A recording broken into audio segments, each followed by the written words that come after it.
Magic Detective, starring the world's greatest magician, Blackstone.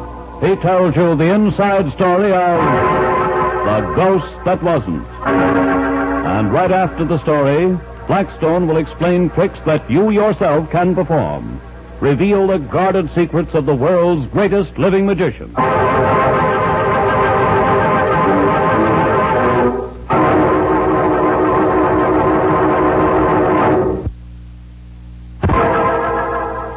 And now, stand by for Blackstone, the Magic Detective.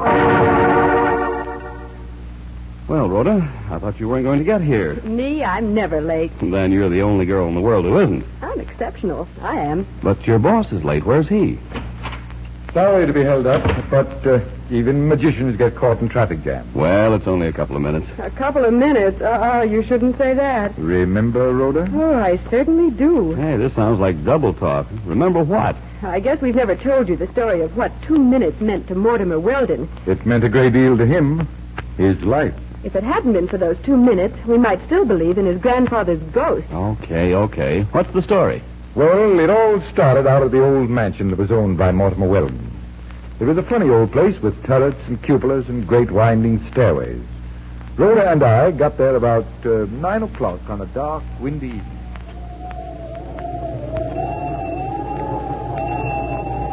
What did Weldon want to see you about, Blackstone? Did he say? No, he didn't. But I think that... Mr. Blackstone? Yes.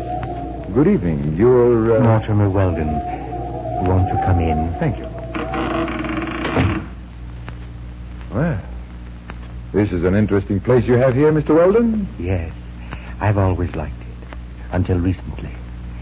I've tried to keep it just as it was in my father's time. I've never put in electricity.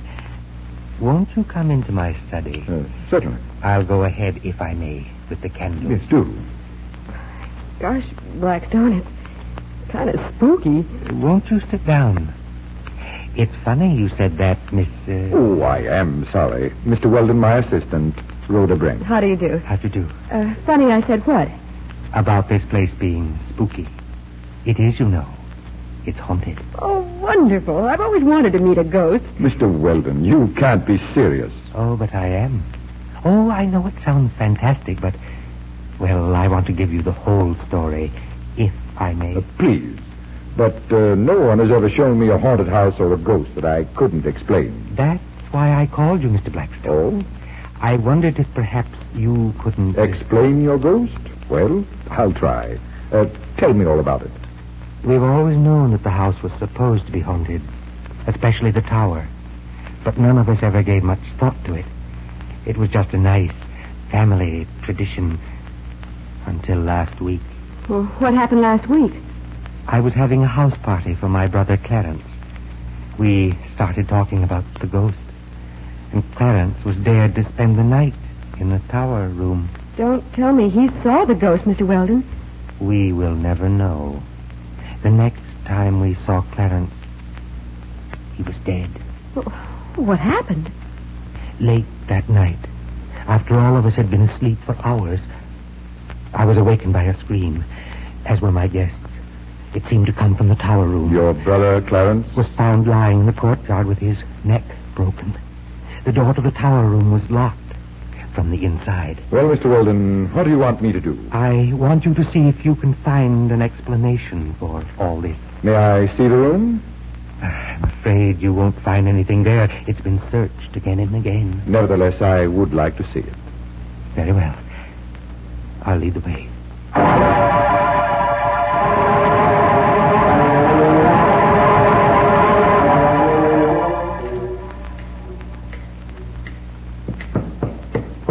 Well, the walls seem to be solid enough. Well, there doesn't seem to be a secret door. Yes, that was my first thought, but I couldn't find a trace of one. Well, the next thing for us to do is measure the place. Sometimes there's a difference in measurement that will show up a secret door where tapping won't. Oh, 10 o'clock. Is that clock right, Mr. Weldon? Oh, yes.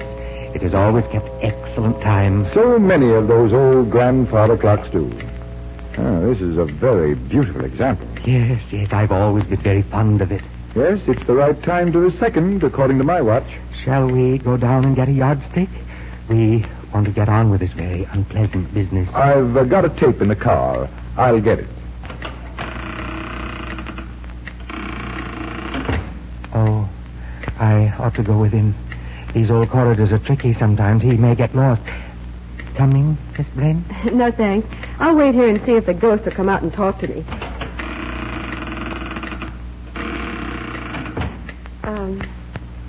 Hello, ghost? Hello, ghost. Come out and talk to me.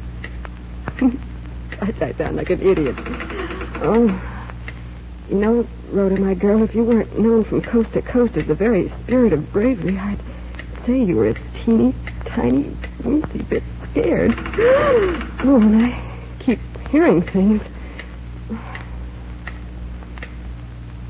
Well, the clock stopped. And the candle's gone out. I don't like it here. Oh, get away!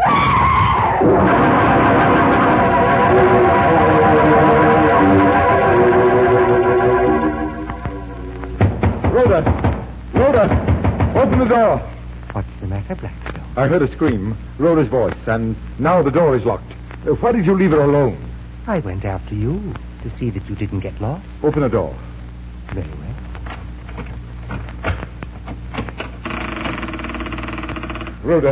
Rhoda, are you all right? Light the candle, Weldon. Rhoda. Oh, thank heaven she's alive. What happened, Rhoda? Something dark and clammy hit me, then tripped me, dragged me to the window. The window that my brother was thrown from.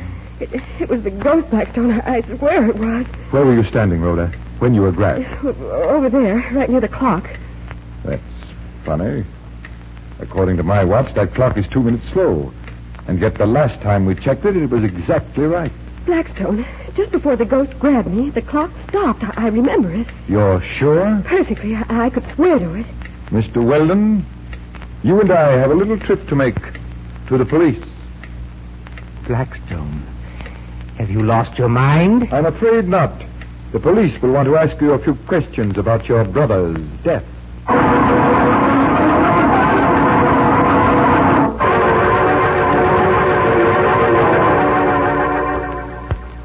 But was he really guilty? Did Weldon kill his own brother and grab Rhoda? And was Weldon the ghost? Yes, to all those questions. But how did you know? It was very simple, really. Once Rhoda pointed the way, I knew that there had to be some exit and entrance to that room. There had to be. And there was only one place in that room that we hadn't searched. The clock? Right. We found later that there was a secret door built into the back of the clock. There was only one mistake that Weldon made. You had to take the pendulum off in order to get in and out. And that stopped the clock. Weldon was in too much of a hurry to reset the clock after he got through with slugging me. But why did he slug you, Rhoda? Well, that puzzled me for a little while, too, but we finally figured that it was to bear out his story of the ghost. The same reason, really, that he called Blackstone in. He had heard that I had never found a ghost I couldn't explain. And he was so confident of himself and his scheme that he felt if I failed to discover the secret, no one could. It's lucky you know so much about escapes, Blackstone. We might never have discovered how Clarence Weldon was killed. And so another mystery was solved by a knowledge of magic. Well, Blackstone, you got a new trick for us today? Yes, I have a very baffling one, but I'll have to borrow some money. It seems to me that all of the tricks start that way when I'm around. What do you want this time? Another quarter? No. It's time we were playing with bigger money. I need $1 this time. Oh, well, there you are. Thank you. Where do I come in on this? Well, you see those 2 bottles, Rhoda? These? Yeah. Yes. And those glasses? Right. Okay. Just pour the contents of the bottles into the glasses. This sounds interesting. Let's see. Didn't you do a trick with glasses one time before? Yes, but this time we aren't using the glasses. We're using the bottles. That's why Rhoda's emptying. Oh, there they are. Now, take Don's dollar bill and set one end of it on top of a bottle. Hold it there. There you are. What do I do next? Just keep it there while I set the other bottle upside down on top of it. Oh, I see. You're going to trap my dollar bill right between the tops of the 2 bottles. You mean he's going to try to? It isn't easy to balance one bottle on top of another. Why, it's very easy, Rhoda. See? Well, he's done it. And there's my dollar bill sticking out from between the two bottles. Well, is the trick over? Oh, the trick is just beginning. What I want you to do is to remove the dollar bill from between the bottles without disturbing either one. Oh, you expect us to leave the bottles balanced just as they are? That's right. But that's impossible. Well, you think it over, Rhoda, and maybe you'll find a way to do it. If you don't, I'll be back in a few minutes and explain it to you.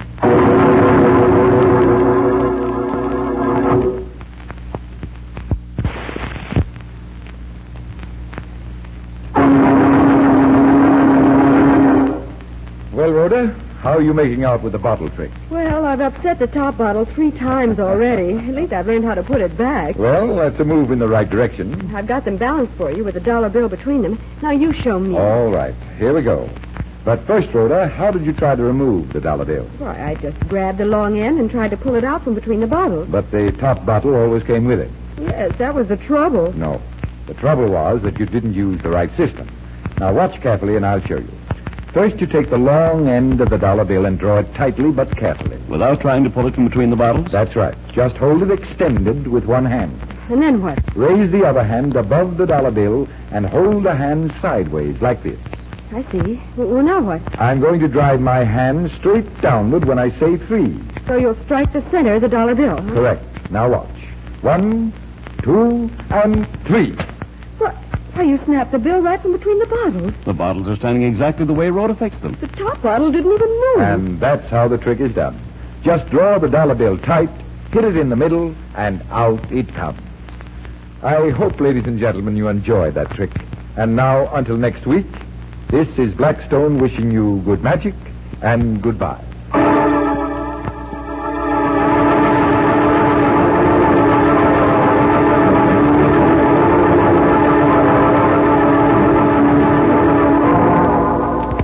Be with us next time when the world's greatest living magician, Blackstone, tells us the story of the Icy Touch and explains more tricks that you yourself can perform. Listen in again to Blackstone, the world's greatest living magician.